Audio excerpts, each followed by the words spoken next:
જય માતાજી મિત્રો, વિભાગમાં 24 માંથી 24 લાવવા છે. આટલું કરી લો એટલે આથી બહારનું કંઈ નહીં આવે. ચેપ્ટર નંબર 1ની વાત કરીએ તો ગુસા શોધી અને તેમાંથી એમ અને કે શોધો તેવા દાખલા આવી શકે છે, જેમાં તમને બે સંખ્યા આપી હોય અને એમાં ખૂટતી સંખ્યા એમ અથવા કે આપેલી હોય તે તમારે ગોતવાની રહેશે. બીજો એક પ્રશ્ન લસા અથવા ગુસાનો 17 થી 20 નંબરના પ્રશ્નમાં આવી શકે છે. ચેપ્ટર નંબર 2ની વાત કરીએ તો એક તો આવો પ્રશ્ન આવી શકે છે, પી ઓફ એક્સના શૂન્યોની સંખ્યા, પછી બે જોડકા આવશે, એમાં આટલામાંથી જ જોડકા પૂછાશે. એ સિવાય તમને એવું આપેલું હોય કે એક્સની 3 ઘાત વત્તા એક્સની 2 ઘાતના શૂન્યોની સંખ્યા, તો કે 2. માઇનસ હોય તો 3. આવી રીતના માઇનસ અથવા પ્લસ હશે તો શૂન્યોની સંખ્યા 2. સુરેખ બહુપદી કોને કહેવાય? તો એક્સ વત્તા બી. સુરેખ બહુપદી એટલે ચલની ઘાતાંક મહત્તમ કેટલી હોય? તો કે 1. તો એમાં શૂન્ય આવશે માઇનસ બી છેદમાં એ. અને દ્વિઘાત સમીકરણ હોય તો એના વધુમાં વધુ કેટલા શૂન્ય હોય? 2. અને ત્રિઘાત હોય તો 3. ચેપ્ટર નંબર 3ની વાત કરીએ તો આ 3 શરત કરી લ્યો, આથી બહારનું કાંઈ નહીં પૂછાય.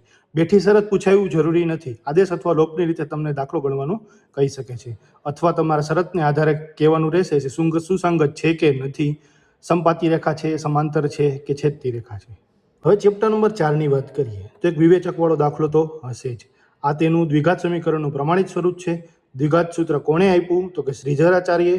આ સૂત્ર જે છે તે દ્વિઘાત સૂત્રનું છે. હવે કે વાળો દાખલો કેવો આવી શકે? તો કે તમને આવી રીતના રકમ આપેલી હોય, એમાં વિવેચક આપ્યો માની લો 81 અને કે શોધો એવું કીધું, તો તમારે આ રીતના દાખલો ગણવાનો રહેશે. ડી બરાબર b² - 4ac. વિવેચક એટલે કે ડી. પછી જો તમને રકમમાં બીજ સમાન અને વાસ્તવિક આપ્યા હોય તો ડી બરાબર 0 લેવાનો અને કે ગોતવાનો. હવે એક પ્રકાર એવો આવી શકે છે, દ્વિઘાત સમીકરણ આપ્યું હોય, એમાં બીજ વ્યસ્ત કીધા હોય તો આલ્ફા ઇન્ટુ બીટા એટલે કે શૂન્યનો ગુણાકાર અથવા બીજનો ગુણાકાર 1 અને વિરોધી સંખ્યા હોય તો શૂન્યનો સરવાળો 0. પછી એક ખરા ખોટામાં દ્વિઘાત સમીકરણ છે કે નહીં એવો ચકાસો એવો પણ આવી શકે. ચેપ્ટર નંબર 5ની વાત કરીએ તો એક એનમું પદ અથવા એન પદોનો સરવાળો વાળો એક દાખલો આવી શકે છે. એમાં તમને ખબર હોવી જોઈએ કે એ એટલે કે પ્રથમ પદ અને ડી એટલે કે સામાન્ય તફાવત હોય છે. તદુપરાંત જો એન ધન પૂર્ણાંક હોય અથવા એન પ્રાકૃતિક સંખ્યાનો સરવાળો કહે તો n કૌંસમાં n+1/2, અને જો અયુગ્મ ધન પૂર્ણાંકનો સરવાળો કહે તો n² અને યુગ્મ ધન પૂર્ણાંકનો સરવાળો કહે તો n કૌંસમાં n+1. આટલા સૂત્ર કરી લ્યો એટલે આથી બહારનું કંઈ નહીં પૂછે. હવે ચેપ્ટર નંબર 6ની વાત કરીએ તો તમને એક ત્રિકોણ આપેલું હોય, જેમાં PQ સમાંતર BC અહીં આપેલું છે, તો એને આધારિત આવી રીતના આપણને ગુણોત્તર મળે તો ખૂટતી સંખ્યા આપણને ગોતવાની રહે. 3 આપી હોય અને એક ચોથી ગોતવાનું હોય. એ સિવાયની આટલી ખાલી જગ્યા કરી લ્યો, આમાંથી પણ આવી શકે છે.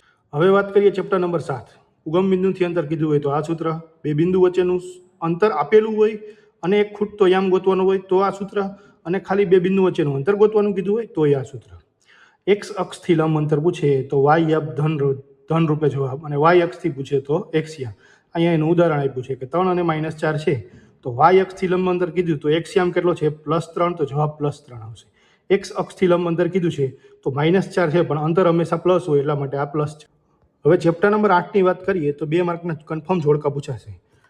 આ કોષ્ટક કરી લ્યો, આમાંથી જ જોડકા આવવાની શક્યતા છે.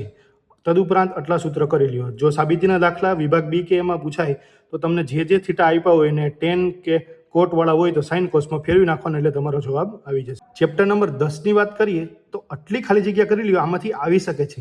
જો ઈનો આવે અને વર્તુળને પરિગતવાળો પ્રશ્ન આવે તો સામસામેની બાજુનો સરવાળો સમાન હોય. ચક્રીય ચતુષ્કોણ વાળું આવે તો સામસામેના ખૂણા પૂરક હોય એટલે કે એનો સરવાળો 180 થાય. ચેપ્ટર નંબર 11ની વાત કરીએ તો આટલા પ્રશ્ન કરી લ્યો, આમાંથી કંઈક પૂછાઈ શકે છે. હવે જો તમને વૃતાંશના ક્ષેત્રફળમાં થીટા નો આપેલો હોય અને એલ એટલે કે ચાપની લંબાઈ આપેલી હોય તો આ ક્ષેત્રફળ માટે આ સૂત્ર લાગુ પડશે. તે સિવાય ઘડિયાળનો મિનિટ કાંટો જે છે 5 મિનિટમાં 30નો ખૂણો બનાવે તથા કલાક કાંટો છે 5 મિનિટમાં 0.5 અંશનો ખૂણો બનાવે. તેના આધારિત પ્રશ્ન પૂછાય તો આને આધારે તમારે ક્ષેત્રફળ ગોતવાનું આવી શકે છે. હવે 12મા ચેપ્ટરમાં આટલા સૂત્ર કરી લ્યો એટલે ઈથી બહારના તમને કાંઈ નહીં આવે. આમાં બેઠા સૂત્ર નહીં પૂછાય, પણ તમને ત્રિજ્યાનો ગુણોત્તર આપેલો હોય અને ક્ષેત્રફળનો ગુણોત્તર પૂછી શકે, ક્ષેત્રફળનો ગુણોત્તર આપેલો હોય અને ઘનફળનો ગુણોત્તર પૂછી શકે, તો તે બધું તમારે આ સૂત્ર આગળના જે સૂત્ર આપેલા છે તો આને આધારે ગણવાના રહેશે. ચેપ્ટર નંબર 13ની વાત કરીએ તો પહેલા બે સૂત્ર કરી લ્યો, તેના આધારે એક કન્ફર્મ પ્રશ્ન હશે. એ સિવાય જો મધ્યસ્થનો પ્રશ્ન આવે તો અયુગ્મ સંખ્યા હોય તો આવી રીતના તમારે ગણતરી કરવાની રહેશે કે પહેલા ચડતા ક્રમમાં ગોઠવવાનું, પછી જોવાનું અયુગ્મ એટલે કે એકી સંખ્યા, એમાં એક ઉમેરો એને ભાગ્યા 2, તો કે અહીંયા 8 અવલોકન આપેલા છે, ચડતા ક્રમમાં ગોઠવી લીધા, પછી 8 ભાગ્યા 2 એટલે 4, તો ચોથું અવલોકન આપણો જવાબ. એવી જ રીતના જો યુગ્મ સંખ્યા આપે, વધારે પડતા ચાન્સ છે તમને યુગ્મ સંખ્યા આપે, તો આવી રીતના અવલોકન આપેલા છે તો પહેલા એને ચડતા ક્રમમાં ગોઠવવાના. હવે એમ કીધું કે આનું અવલોકન આ અવલોકનો પરથી તમારે મધ્યસ્થ ગોતવાનો. તો પહેલાં n/2 અને n/2 + 1નું અવલોકન. n/2 એટલે 1 2 3 4 5 6, ટોટલ 6 અવલોકન છે. તો 6 ભાગ્યા 2 એટલે 3. તો એક ત્રીજું અવલોકન તમારો જવાબ અને એક ચોથું અવલોકન.